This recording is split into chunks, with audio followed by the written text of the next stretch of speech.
because you have to learn. This is a skill set we're all learning. You have to learn to apply the wisdom of the ages, the secrets of the universe, the law of assumption to your particular situation to affect your desired outcome.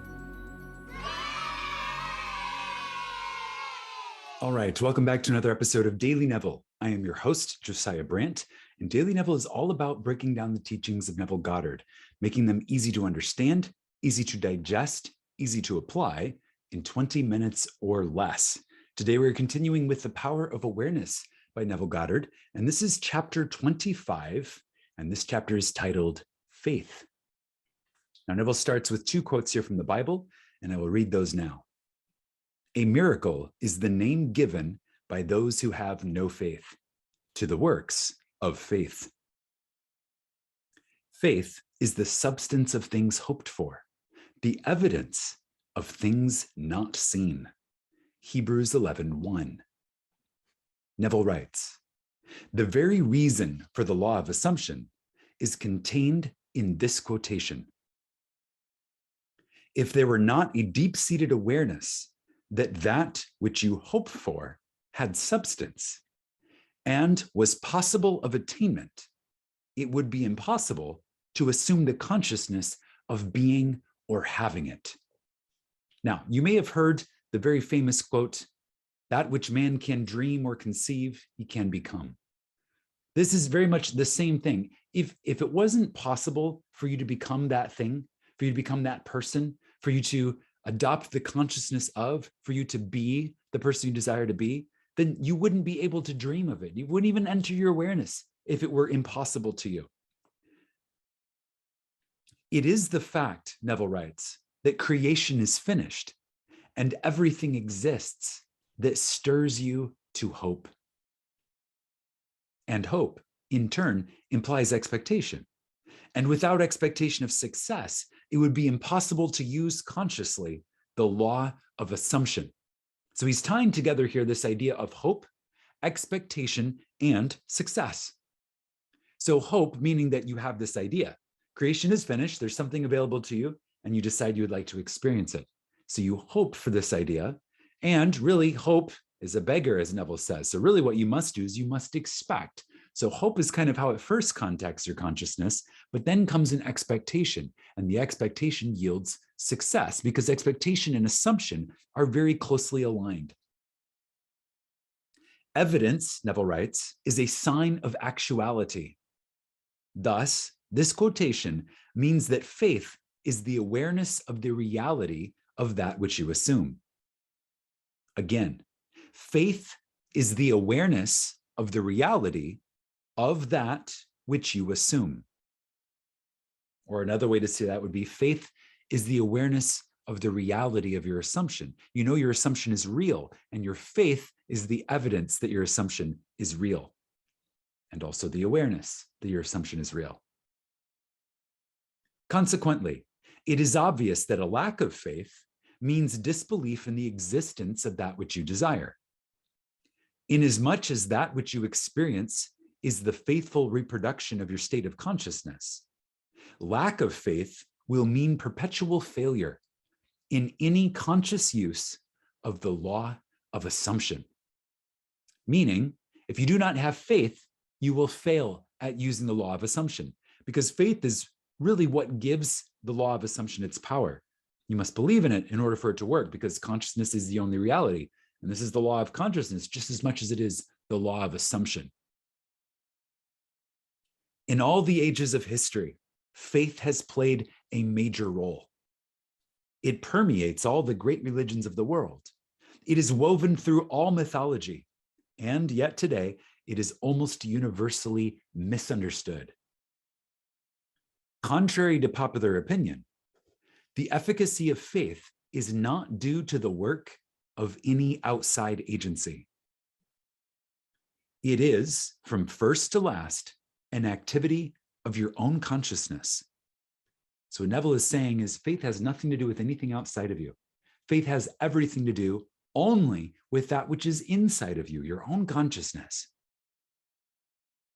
The Bible is full of many statements about faith, the true meaning of which few are aware. Here are some typical examples. Now, Neville's going to provide a couple of Bible quotes here, and we're going to decode them to get a clear understanding about the true meaning of these quotations about faith. Unto us was the gospel preached, as well as unto them. But the word preached did not profit them, not being mixed with faith in them that heard it. Hebrews 4:2. In this quotation, the us and them make clear that all of us hear the gospel. All of us hear the gospel. Gospel means good news. Very obviously, good news for you would be that you had attained your desire. So if you heard that you had attained your desire, obviously that would be good news, or the gospel.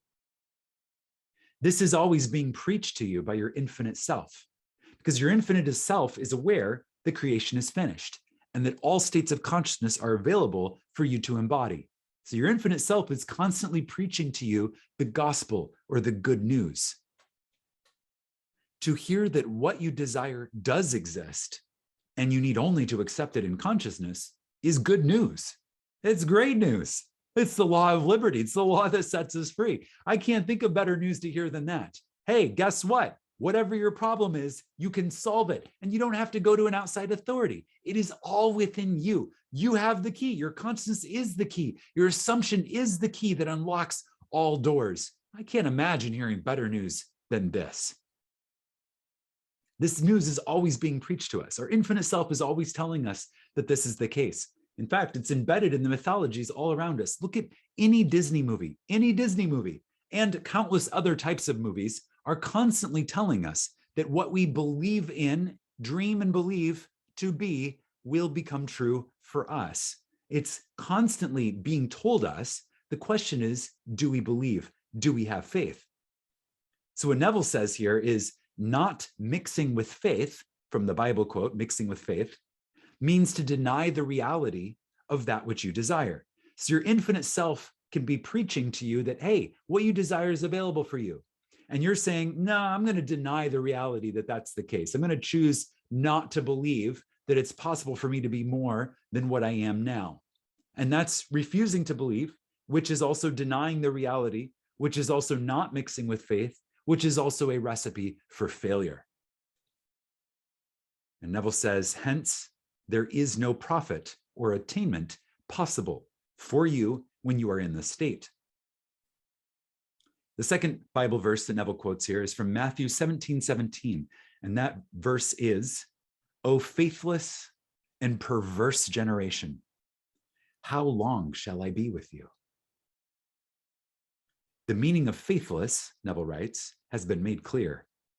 Perverse means turned the wrong way.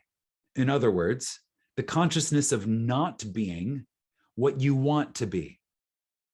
So this is a new definition of perversion I've never really heard outside of Neville. So the idea of perversion is to be turned the wrong way, or to believe that you are not what you want to be. That's being turned the wrong way, as opposed to believing what you do want to be, or believing that you are what you do want to be. To be faithless, that is, to disbelieve in the reality of that which you assume, is to be perverse. How long shall I be with you means that the fulfillment of your desire is predicated upon your change to the right state of consciousness. It is just as though that which you desire is telling you that it will not be yours until you turn from being faithless and perverse to righteousness. As already stated, righteousness is the consciousness of already being what you want to be. Now, here at Daily Neville, we have an entire episode on righteousness. And if you're curious about Neville's definition of what righteousness is, he gives a little bit of a summary here, the consciousness of already being what you want to be, and we go into it in more detail in that episode. Another Bible quote here. By faith, he forsook Egypt, not fearing the wrath of the king, for he endured as seeing him who is invisible. Hebrews 11:27. Egypt means darkness, belief in many gods or causes. So Egypt means darkness and belief in many causes, whereas we believe in one cause, right? I am the cause. We believe there's only one cause, and it's our consciousness, the world of cause, and then the world of effect. Being in Egypt means darkness in the belief that there are second causes or causes over there. This person did that. That person did this other thing. This situation made it happen. There's only one cause ever. But those of us who are in Egypt believe that there are more than one cause. They believe in second cause. The king, whose wrath he did not fear, the king symbolizes the power of outside conditions or circumstances. So the king is Caesar, the world of Caesar, which comes down and tells you, no, you can't have, or you don't have what you desire. Enduring as seeing him who is invisible means persisting in the assumption that your desire is already fulfilled.